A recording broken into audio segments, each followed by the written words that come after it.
ये खबर लाहौर से है, जिसके इलाके अस्करी 9 में दो मोटरसाइकिलों में टक्कर से दो नौजवान जाँ बहक हो गए हैं। लाहौर के इलाके अस्करी 9 में दो मोटरसाइकिलों में टक्कर के नतीजे में दो नौजवान जाँ बहक हो गए हैं। लाहौर पुलिस ने लाशें अस्पताल मुंतकिल कर दी हैं। मोटरसाइकिलें तहवील में ले ली गई हैं। मजीद जानेंगे डॉन न्यूज़ के नुमाइंदे वसीम रियाज से। वसीम, बताइए।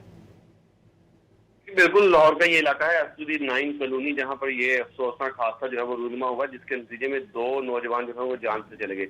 इब्तदाई जो इतलात है उसके मुताबिक हादसा जो है वो तेज रफ्तारी के बाइस जो है वो पेश आया। दोनों मोटरसाइकिलें तेज रफ्तारी से आमने सामने से जो है वो एक दूसरे से टकराई, जिसके बाइस दोनों मोटरसाइकिलों पर सवार नौजवान जो है वो मौके पर ही दम तोड़ गए।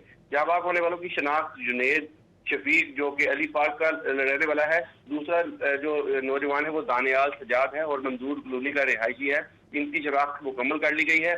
दोनों की लाशें जो है वो पुलिस के हैंड ओवर कर दी गई है। जो पुलिस जरूरी 174 की कार्रवाई है वो मुकम्मल करेगी और फिर लाशें गुर्सा के हवाले कर दी जाएगी। जबकि ये हादसे पर सीटी लाहौर अब्दुल रहीम शराजी ने जो है वो नोटिस देते हुए रिपोर्ट तलब कर ली है कि वन वे की खिलाफ वर्जी जो है वो क्यों की जा रही थी और इससे दो जानें जो है वो जाया हो गई। तो इस पर कानूनी कार्रवाई की जा रही है और जो गुर्सा है उनको उनके साथ रब्ता कर लिया गया है। डेड बॉडीज अब उनके हवाले कर दी जाएगी। जी, बहुत शुक्रिया वसीम रियाज इन तफसीलात के लिए।